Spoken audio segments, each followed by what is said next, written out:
Hey everyone, RogueGold here. Welcome back to the Division 2. And today, if you checked out my video that I uploaded yesterday, you may recall how I pointed out that heading into this new season for the game, which is right around the corner, we did not have any dev notes yet from the public test server that they ran. Well, turns out that those just dropped this morning. So, lesson learned, sometimes if you complain just a little bit, maybe you get what you want. Surely that can't be the right takeaway from this, but anyway, they're here. We're going to dive into them. In between some pretty hefty companion buffs and reworks, as well as a big look at the new gear coming next season, there's some pretty good stuff here. So, excited to get to this. Wanted to quickly remind everybody and shout out that we just had a new merch drop go live on the RogueGold store. New designs, a new hoodie to match the one that you can get in-game with the RogueGold branding.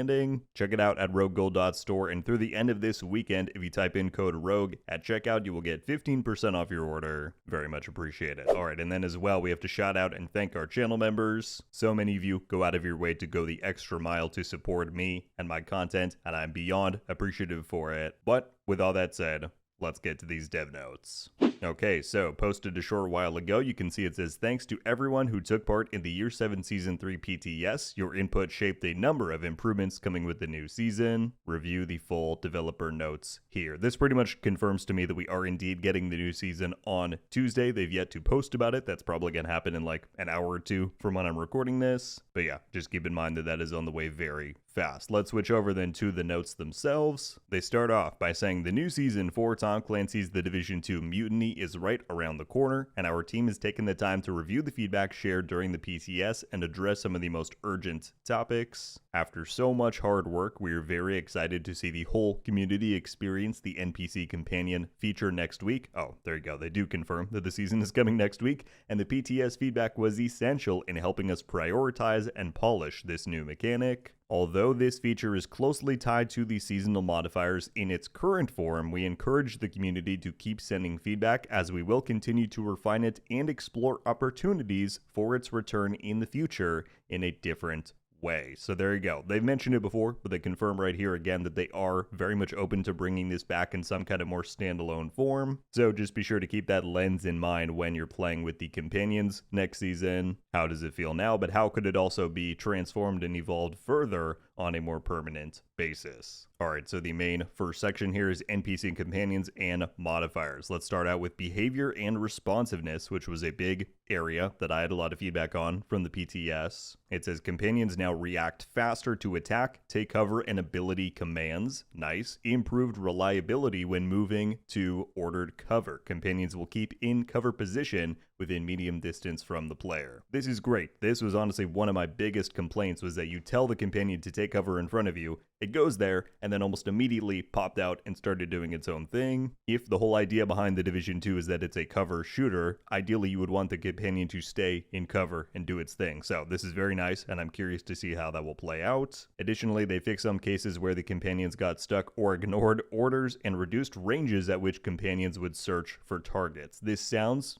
bad in theory, but it's actually, I think, going to be good because it's more focused on the immediate, thing going on in front of it, what you were telling it to do. So that should be quite nice. They have a section for downstate and revival. Companions are now invulnerable while reviving the player. Nice, so even more of a reason for it to be more effective over like a control point officer, for example. It says when revived by the player, companions now return with full armor, and they also added new sound effects for the companion downstate. Alright, moving on to the command link. If you don't know, this is the thing it's essentially a new currency or a new bar that you fill up in combat, and when you max it out, you then have the ability to trigger each companion's active ability. That is a rocket launcher on the assault, a support station on the medic, and a turret on the engineer. So the command link feature overall is just the bar and the actions that you can take to fill that meter. So firstly, it says command link abilities can no longer be triggered out of combat. Okay, faster command link gain during encounters. Nice. They also buffed several of the teamwork interaction bonuses. So if you and your companion both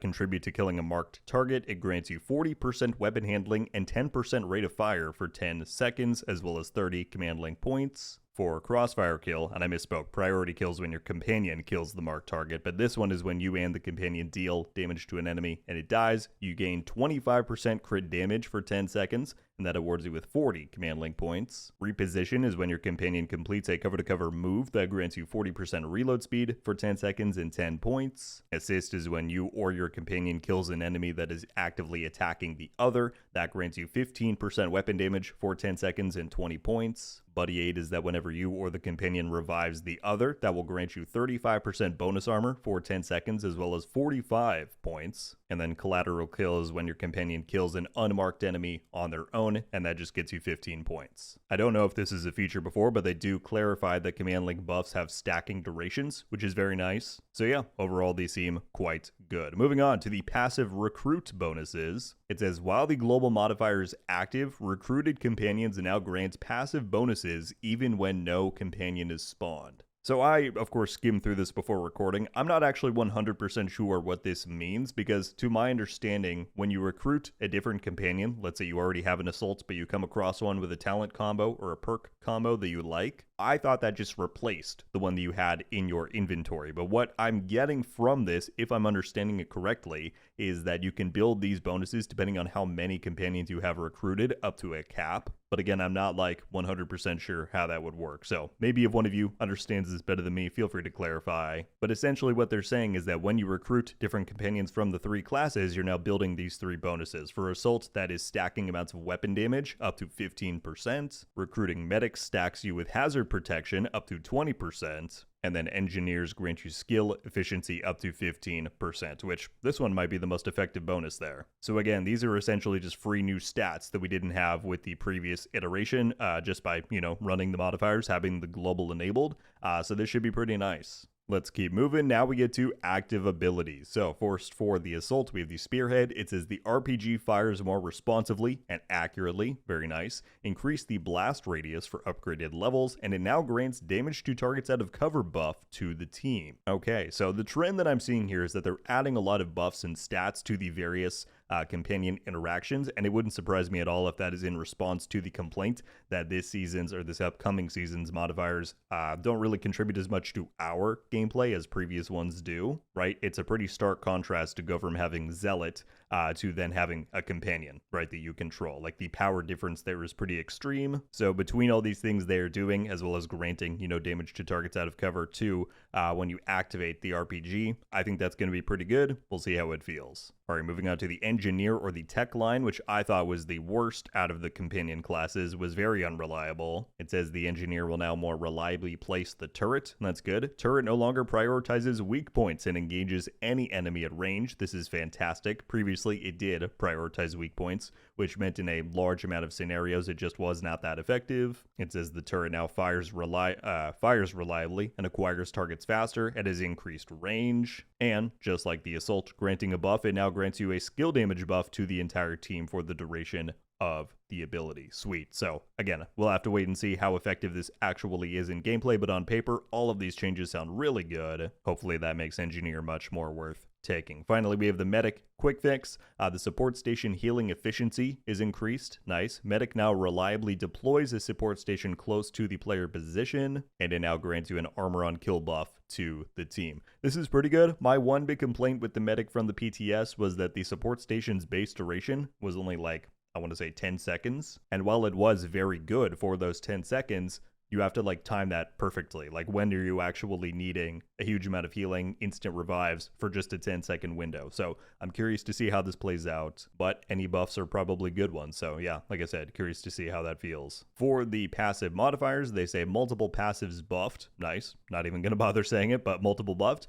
Updated tooltip clarity for several passives. These are actually where I think players were maybe underestimating this system a little bit. I think a lot of the passive modifiers from the PTS iteration that we had looked quite good. So for them to be buffed sounds great. Again, we'll see how it plays out. For the hostile modifiers, it says jammer enemies now properly display subtle yellow VFX, also reduce the jammer EMP radius. What this is in reference to is that one of the new hostile modifiers is that one enemy out of a group will get this hidden buff. They're suppressing your ability to do some of the companion stuff, and you have to kind of seek them out and eliminate them. So that flow should now work a little bit better given these changes. Okay, and finally under other, reduced companion voiceover chatter, which is nice. I know a lot of people had a complaint about that because they were essentially constantly talking. Added an overhead distance indicator for the active companion, nice. And then it says companions now support legendary difficulty. I'm not entirely sure what this is in reference to. I did legendary on the PTS. I ran district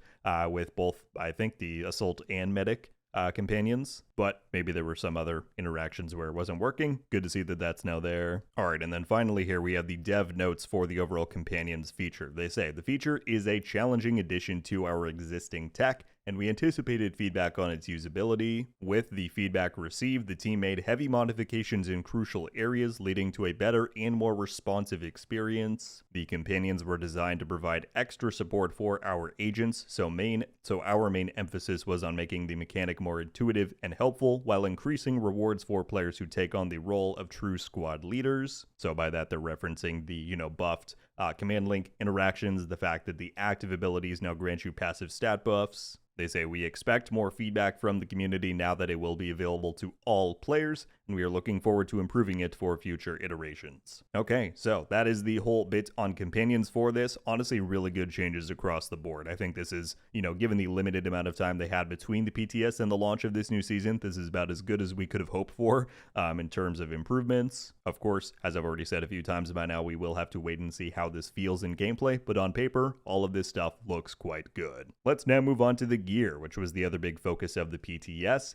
There was a lot of debate about what items needed to buff, how badly are they going to nerf the new unit alloys pieces, given how strong that looked for assault rifles and just meta loadouts overall. Well, the answer to that latter question is not that much. The unit alloys brand set, the actual brand set bonuses are not being reduced, as a lot of people thought. The only thing they are doing, as you can see right here, is that the new salvo named holster, which originally gave you an 8% rate of fire perfected stat, that is going down by 3% to 5 rate of fire. I think that's pretty fair. That means if you just run the salvo for that brand, you will get a nice round 10% rate of fire buff, and that should make it slightly less insane when it comes to the stats of stuff. Alright, then we have the Concentrated Company. This is the new gear set that we're getting. Before, the 4-piece made it so that every stack granted you 3% weapon damage. That's now 3% weapon damage and 2% crit damage. Okay, that's actually kind of significant because I think at max stacks you were already able to get like upwards of 200% weapon damage, so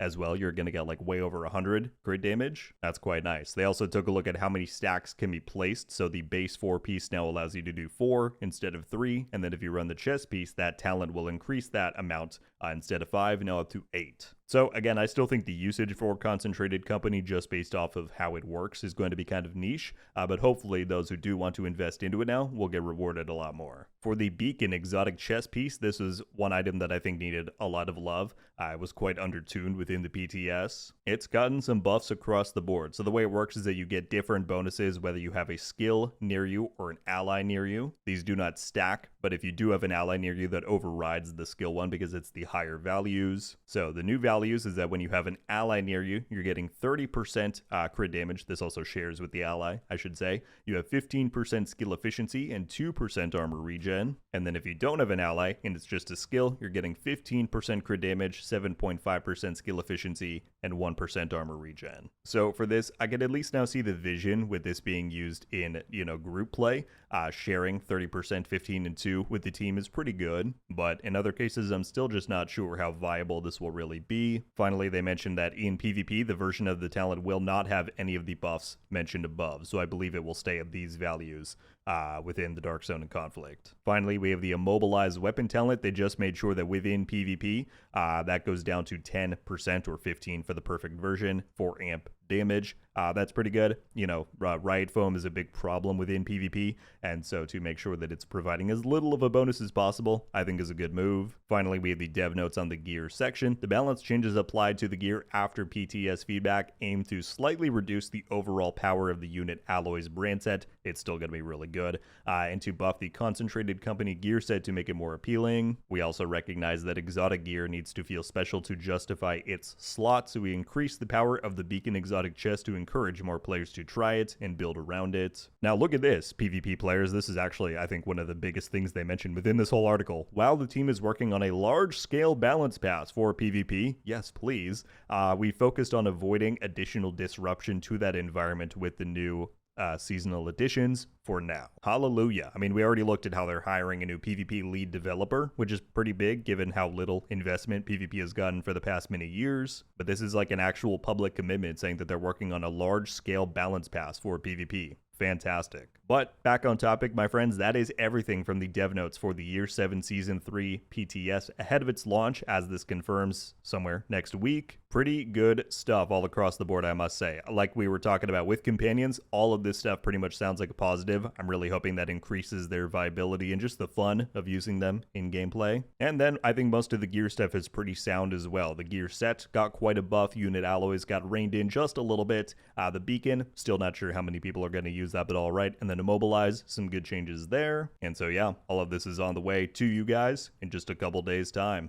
My friends, that is everything we have. Thank you so much for sitting down and listening through these notes with me. At this point, I would love to get your guys' reactions, your thoughts to anything that we went over within this article. Do you think that the responses and changes from the devs in accordance to the PTS feedback were the right ones to make? Was there potentially anything else that we found on the PTS that you think should have been addressed here? Let me know whatever you're thinking down below, and I'll be very curious to read through. That is going to do it for me on this one. Thank you all so much for watching. I'll catch you back soon. RogueGold out.